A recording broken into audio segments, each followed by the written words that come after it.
بسم الله الرحمن الرحيم، والصلاة والسلام على أشرف المرسلين سيدنا محمد. أهلا بيكم حبايبي النهاردة في يوم بحري جميل. طبعا زي ما انتم شايفين، ده معانا بربوني. بربوني ومعايا كمان جمبري. هعمل لكم النهارده طريقة الجمبري بتاعة الفران اللي احنا لما بنكون مستعجلين واحنا في السوق كده بنقوم جايبين الجمبري ونديه للراجل ونقول له خد ايه اشويه.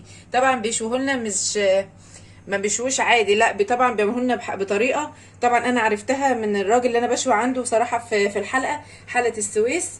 وقلت له انا عايزاها بالظبط زي ما انت بتعملها، فاخدتها منه بالظبط وطلعت نفس اللي انا بعملها برضو في البيت. يعني هي نفس اللي انا بعملها في البيت هو اللي بيعملها.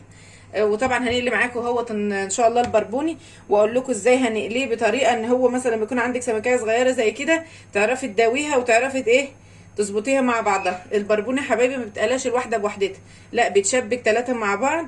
طبعا خلينا فرديين، بلاش نكون زوجين، بلاش نعملها اربعه، لا يا ثلاثه يا خمسه. ماشي يا حبايبي، هنقول بقى مكوناتنا ومقاديرنا اللي هنشوي بيها الجمبري اللي الخلطه بتاعته هتتاكل قبل الجمبري ذات نفسه. لا طبعا هينزل كل الحلاوه فيه في الخلطه دي. معانا ايه بقى للجمبري ده عشان نشويه؟ هنقول بسم الله الرحمن الرحيم. معايا طماطم متقطعه صغير. لو انت عندك في الفريزر هتقطعي 3 حبايات كده، تقوم ضربهم في الكبه حاجه بسيطه ان هي تبقى قطع كده زي ما انتم شايفين. معايا بقدونس خضره يعني، ومعايا بصل وفلفل حامي وفلفل اخضر وفلفل لو امكن فلفل الوان تمام، مفيش خلاص. ومعايا توم وزيت. ده للجمبري اللي احنا هنعمله. معايا بقى ايه اللي احنا هنتوم به بقى السمك. اول حاجه هنعملها هنتوم بها السمك. معايا توم وليمون وحاطه قرن فلفل. بسم الله. حط حبه شطه، حبه ملح نحدق بيهم، كمون، وحبه كزبره صغيرين. هنقلب ده كده ونتوم السمك على ما احنا نعمل الجمبري. بسم الله. يكون ايه اخد في ايه في التتبيله بتاعته. مرحبا.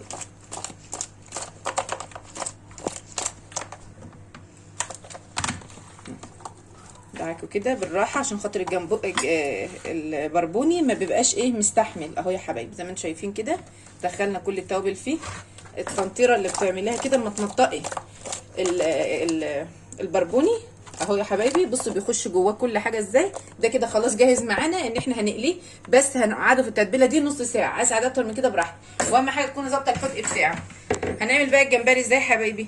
طبعا لو احنا عايزينه يبقى ماسك نفسه زي اللي انت بتجيبيه بالظبط، طبعا بتروحي الفرن بيقول لك انت عايزاه بخله ولا من غير خله. فاهو تقومي جايبه الخله، ومن البطن طبعا ما بتتحطش في الظهر يا حبايبي، تتجاب من البطن اهي، وبتيجي عند الاكل وبتشيليه عشان تبقى الواحده ماسكه نفسها.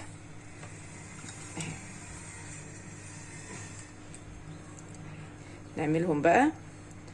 دي بتبقى طريقه حلوه وطريقه سهله عشان الجمبريه تبقى ماسكه نفسها وتبقى شكلها حلو زي بتاعه المطعم بالظبط اهي. زي ما انتم شايفين بصوا الواحده ماسكه نفسها ازاي، عشان لما تيجي تسلقيها او تشويها ما تبقاش ايه ما تتنيش معاكي عامله زي الدايره كده.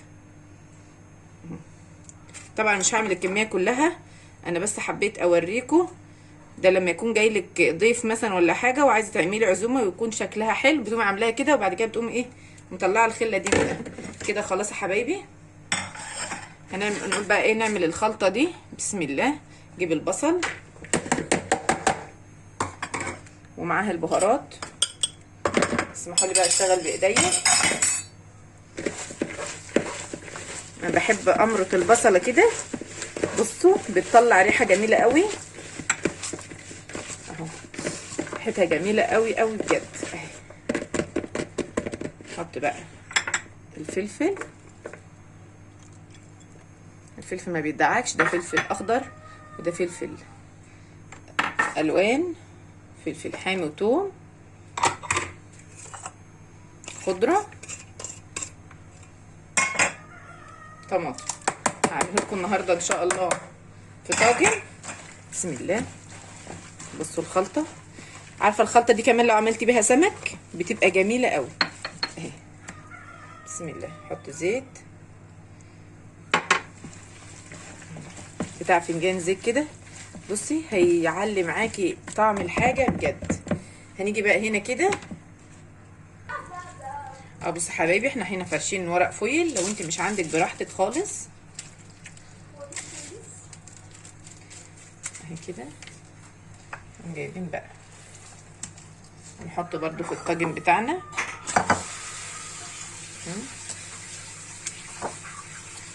نحط الجمبري بقى كده في الطاجن. بعد كده هنقوم ايه حاطين عليه حبه من الخلطه دي اهي كده. الطاجن بتاعنا جاهز. نيجي بقى للجمبري الحلو الجميل ده. بصوا هنفرده كده.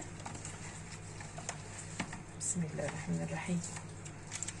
بصوا اكله سهله جدا، متاخدش وقت معانا زي ما انتوا شايفين اهيت. ده اللي احنا عاملينه بالخله اهوت. بصوا انا عندي اولادي بيحبوا جامد البتاع الجمبري ده جدا، لان هم اصلا بطبيعتهم بحريين، يعني هم مالهمش في السمك قد ما ليهم في الجمبري والكابوريا، ان هم يحبوا الجمبري والكابوريا قوي. بسم الله اهي كده. نحط بقى الخلطه بتاعتنا الجميله اهيت. بس نسيبها بقى ايه، هنحطها بقى عليه كده، نغطي كله. طبعا اهو حبايبي نحط بقى حبه من ايه، من بقيه الخلطه دي هنا كده على الطاجن.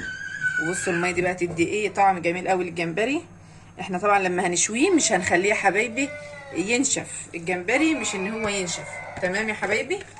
لازم يبقى ايه مشوي، بس يبقى فيه سن طراوه كده اهو. بس كده احنا طبعا ظابطين كل حاجه. هنغطي عليه بقى ونحطه ايه بقى في فرن. كنا طبعا مشغله الفرن، يكون درجه الحراره عاليه اهوت. اروح بقى احطه في الفرن ونقلي السمك على ما هو ايه يجهز. ونغطي برضو ايه الطاجن.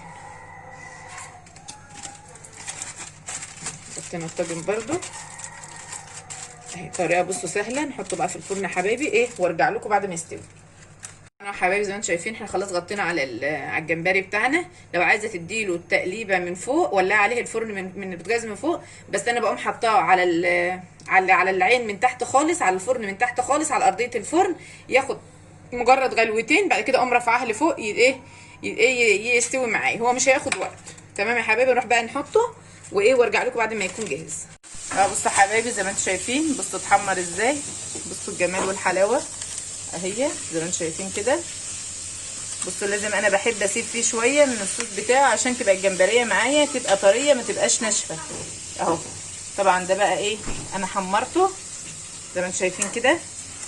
نغرفه بقى ولا هو والله ما محتاج غرف اهو. ما شاء الله بصوا جميل ازاي ومشوي حلو قوي اهوت اهوت. زي ما انتم شايفين شكله يفتح النفس، والريحه بجد تحفه اهو. حلقه اهي الواحده بوحدتها.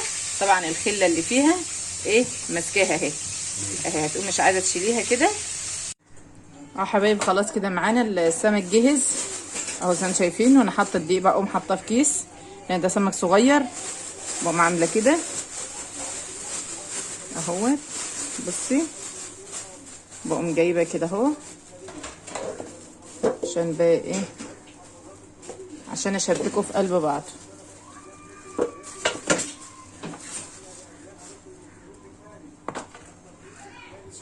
نيجي تاني.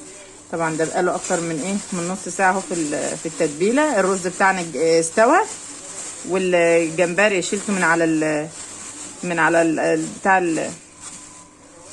الفرن، شيلته من على ارضيه الفرن ورفعته فوق على الشبكه اهو. نقول بقى ايه هنعمل ايه. نمسك بقى ايه كده اهو بنشبكهم. انا بحب صراحه اشبكهم تلاتات اهو. ما بحبش اشبكهم اربعه، يعني تلاتة يبقى شكلهم احلى واحسن صراحه اهو. اهم حاجه وانت بتتبلي كده تنفضي السمكه من الدقيق عشان خاطر ما توسخش الزيت معاكي، عشان الزيت بتاعك يفضل نضيف وما يبقاش متوسخ.